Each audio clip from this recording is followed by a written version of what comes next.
काका। हाँ भैया। कहा थे हम सरकार की तरफ से आए ही घर एक जनगणना करे खातिर।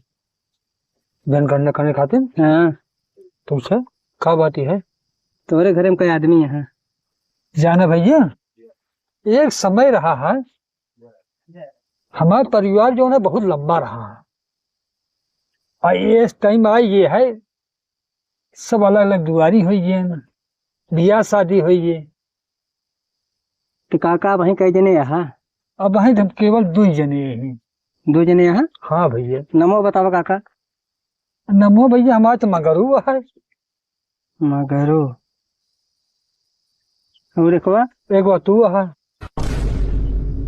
काका अपने घर एक नाम बतावा मनई के। हमारे घर मने बताए तो भैया। चला छोड़ा जाए दे। गैया जी आया है कहाँ? हाँ भैया गैया जी आए ही। बच्चा करे है? हाँ बच्चा तो करे है। का करे है? बछुआ। बचवा करे है? हाँ भैया। दूध देता है? हाँ दूध देता है। तो कहा थे बछौना का जी आऊ गया कि छोड़ जाऊ गया? एक हर नाधब छोड़ा बना। हाथ ना देवे? हाँ। केमा ना देवे?